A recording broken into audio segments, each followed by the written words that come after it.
Good morning everyone, তোমরা সবাই কেমন আছো? আশা করি তোমরা সবাই ভালো আছো। আমি শ্রাবন্তী, আমার নতুন একটি ব্লগে তোমাদের সকলকে জানাই অনেক অনেক স্বাগত। আর এদিকে দেখো, আমি বসে পড়েছি একদম পটল নিয়ে। পটলগুলো সব ছাড়িয়ে নিচ্ছি, খোসা ছাড়িয়ে নেব, পুরো ছাল ছাড়াবো না। আর এটা আমি বানাবো কিন্তু পটলের দোরমা। তবে জানো তো, পটলের দোরমা খেতে যতটা ভালো লাগে ঠিক ততটাই কিন্তু এর পেছনে খাটনি আছে। আর কি জানো তো, কোনো জিনিস যখন আমি নতুন বানানোর চেষ্টা করি, মানে যেই রান্নাটা আমি নতুন বানাবো সেই রান্নাটা না আমি মন দিয়ে করার চেষ্টা করি, যাতে সবাই খেয়ে একটু ভালো বলতে পারে, নিজেরও ভালো লাগে। আর তোমরা কে কে পটলের দোরমা খেতে ভালোবাসো একটু কমেন্ট করে জানিও। আমার আগের ভিডিওতে সোমা বর্মন মানে সোমা বনু প্রথম লাইক দেয়, প্রথম কমেন্টস করে, ভীষণ ভালো লাগে। বনুটা ভীষণই মিষ্টি। তাপসী দি, মালতী দি, রিঙ্কু দি, রিয়া, তোমরা সকলেই আমাকে ভালো ভালো কমেন্টস করেছো, তার জন্য অনেক ধন্যবাদ। এভাবেই তোমরা আমার পাশে থেকো আর ভালোবাসা দিও। আর কি জানো তো, তোমাদের ভালোবাসা না পেলে, তোমরা পাশে না থাকলে আমার এই পথ চলাটা সম্ভব নয়। আর যখন তোমাদের ভালো ভালো পজিটিভ কমেন্টসগুলো পাই, তখন আমার একটাই ইচ্ছে হয়, তোমাদেরকে ভালো ভালো ভিডিও বানিয়ে উপহার দেওয়ার চেষ্টা করব। আর এদিকে দেখো, আমি রান্নাঘরেও চলে এসেছি। চিংড়ি মাছগুলো এবার বেছে নেব।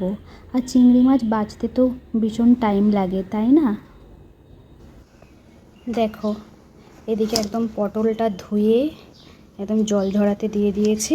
জলটা প্রায় ঝরেও গেছে। আর এদিকে পটলের ভেতরের অংশটা মানে দানা, এগুলোও সব ধুয়ে দিয়েছি, ধুয়ে একদম জল ঝরিয়ে নিয়েছি। আর এখানে কাজু বাদাম আর চালমগজটা ভিজিয়ে নিয়েছি। দেখো, পটলের দোরমা বানানোর জন্য একদম পুরটা রেডি করে নিয়েছি। এখানে নিয়ে নিয়েছি পেঁয়াজ কুচি, আদা কুচি, রসুন কুচি, এখানে কিছুটা চিংড়ি মাছ কুচি করে নিয়েছি। আর এখানে নিয়েছি কাজু বাদাম কুচি, এখানে কিশমিশ কুচি করে নিয়েছি, এখানে কাঁচা লঙ্কা কুচি, আর কিছুটা চিংড়ি মাছ আছে যেটা বেটে নেব। আর এখানে আলু সেদ্ধ করে নিয়েছি। তাহলে চলো। এরপর দেখো, কড়াইটা গরম হতে আমি তেল দিয়ে দিয়েছি, তেলের মধ্যে নুন দিয়ে দিয়েছি। আর পটলের মধ্যে না নুনটা আমি মেখে রাখিনি, জলটা ঝারিয়ে নিয়েছিলাম। আর তেলের মধ্যে যেহেতু নুন দিয়েছি আর পটলের মধ্যে নুন দিইনি। এরপর এক এক করে পটলগুলো সব দিয়ে দিলাম। আর পটলগুলো না হালকা করে ভেজে নেব, বেশি ভাজবো না। এদিকে ভাজাও হয়ে গেছে। ওই তেলের মধ্যেই আমি দিয়ে দেব পেঁয়াজ কুচি, তারপরে সমস্ত মানে যেগুলো আমি কেটে রেখেছি ওগুলো সব দিয়ে দেব। আমি কিন্তু আমার মতো করে বানিয়েছি। পটলের দোরমা অনেকের মতো করে বানাই, আমি আমার মতো করেই চেষ্টা করেছি। আর এটা কিন্তু পটলের পুরটা বানাচ্ছি, আগে পুরটা রেডি করে নিই, তারপরে আমি পুরগুলো ভরবো। অনেকটাই খাটনি আছে, আর অনেক বেলা হয়ে গেছিলো জানো তো এটা করতে করতে। আসলে একা হাতে করেছি তো, তার জন্য অনেকটা টাইম লেগেছে। কেউ যদি থাকতো তাহলে এই টাইমটা লাগতো না, হাতে হাতে হয়ে যেত। যেহেতু একা করেছি। আর ওইখানে যে দানাটা আমি করে রেখেছিলাম সেটা পেস্ট করে নিয়েছিলাম, চিংড়ি মাছটা সব পেস্ট করে নিয়েছিলাম। আর একটু জল দিয়ে দিয়েছি বলে না পাতলা হয়ে গেছে। আসলে মিক্সিটা তো আমাদের পুরনো, একটু জল না দিলে না ঠিকঠাক বাটা হয় না। এরপর দেখো, জলটা শুকিয়ে যেতে আলু সেদ্ধটা দিয়ে দিয়েছি। আলু সেদ্ধটা দিলে না পুরটা বেশ একদম আঠালো টাইপের হয়ে যায়, ভালো হয়। আর এখানে পটলের দোরমার গ্রেভির মশলা করার জন্য একদম রেডি করে নিয়েছি। এখানে আছে দেখো টমেটো, কাঁচা লঙ্কা, পেঁয়াজ, তারপরে আদা রসুন একসাথে একদম পেস্ট করে নিয়েছি। আর এখানে চালমগজ আর হচ্ছে কাজু বাদাম, একদম লাইটের জন্য দেখা যাচ্ছে না, হয়তো একটু সাদা সাদা লাগছে। আর এখানে টক দই নিয়ে নিয়েছি। আর দেখো, এখানে ফোড়নে দেব 2টো এলাচ, 4টে লবঙ্গ, 2টো দারচিনি, আর 2টো তেজপাতা, 1টা শুকনো লঙ্কা। এরপর কড়াইয়ের মধ্যে সব গোটা গরম মশলাগুলো দিয়ে দিলাম। আর এটা কিন্তু আমি গ্রেভি তৈরি করছি। আর ওদিকে যে পেস্ট করে রেখেছিলাম সেই পেস্টটাও দিয়ে দিলাম। এক এক করে একদম হলুদ, লঙ্কা গুঁড়ো সমস্ত কিছু দিয়ে আমি গ্রেভিটা করে নেব। আর ওদিকে কিন্তু আমার পুরটাও তৈরি হয়ে গেছে। আমি ভাবলাম যে গ্রেভিটা আগে করে নিই, তারপরে আমি পুরটা আস্তে আস্তে ভরবো। এভাবে করলে সুবিধা হয়, কারণ আমি যদি পুরটা ভরতেই থাকবো পটলের মধ্যে, তারপরে আবার গ্রেভি করে তারপরে ফুটবে, তারপরে আমি পটলটা দেবো, তখন অনেকটা টাইম লেগে যাবে।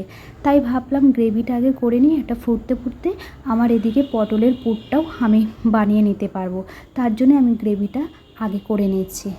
ওইদিকে গ্রেভিটা হতে হতে এদিকে আমি পুরটা ভরে নিচ্ছি, তাহলে কাজটা আরও তাড়াতাড়ি হয়ে যাবে। নাহলে তো ওই টাইমটা লেগে যায়, তাই না? আচ্ছা, তোমাদের ওখানে কি বৃষ্টি হচ্ছে? আর তোমাদের ওখানে গরম কেমন? আমাদের এখানে তো প্রায় বৃষ্টি হচ্ছে, কিন্তু গরমটা সেই একই লেভেলে। একদম বাজে গরম, মানে একটা ভ্যাপসা গরম যাকে বলে, মানে অস্বস্তিকর একটা পরিবেশ। এদিকে কিন্তু আমার কাজটাও হয়ে গেছে। দেখো, সমস্ত পুর ভরে একদম রেডি করে নিয়েছি। আসলে পটলের দোরমা আমি কোনো দিন করিনি, ফার্স্ট টাইম। সত্যি কথা বলতে প্রচুর খাটনি আছে, অনেকটা টাইম লেগেছে। দেখা যাক কেমন হয়। এবার দেখো, এই গ্রেভিটা ফুটছে, এর মধ্যে এক এক করে সমস্ত পুর ভরা পটলগুলো দিয়ে দেব। আর দিয়ে না বেশি নাড়াচাড়া করব না, একটু ভয়ে ভয়ে করছিলাম যাতে খুলে না যায়, এরকম একটা টেনশান হচ্ছিল, জানো তো। এবার ঢেকে নেব। পটলের দোরমা কিন্তু প্রায় হয়ে এসেছে। ঢাকাটা খুলে নিয়েছি, আর দেখো ঘি দিয়ে দিলাম আর গরম মশলা দিয়ে দেব। এটা দেওয়ার পরে একটু নাড়াচাড়া করে নেব।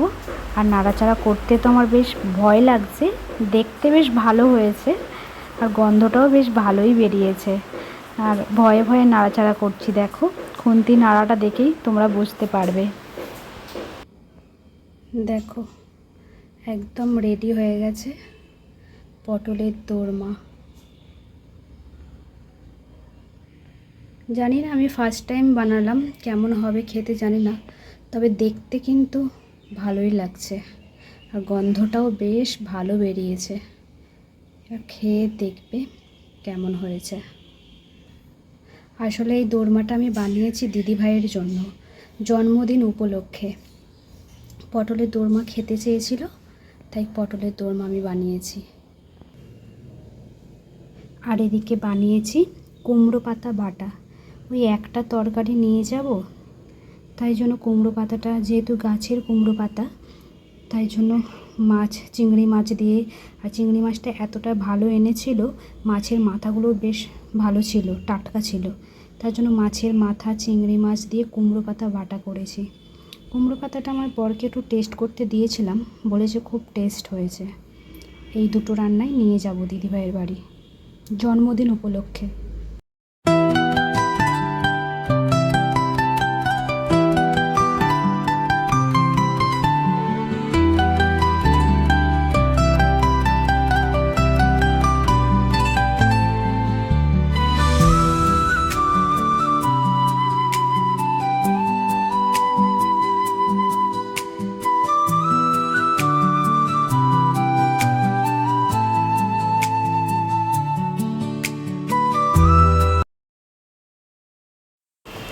আর এখন বাজে কিন্তু সন্ধে 7টা। আজ তো পূর্ণিমা, আর পূর্ণিমার পুজো দিয়েই আমি আমার ব্লগটা শেষ করব। তাহলে আমার ভিডিওটি যদি তোমাদের ভালো লেগে থাকে, তাহলে please like, comment, share and subscribe করে দিও। ভালো থেকো, সুস্থ থেকো, সাবধানে থেকো। আবার দেখা হবে নতুন একটি ব্লগে। টাটা বন্ধুরা।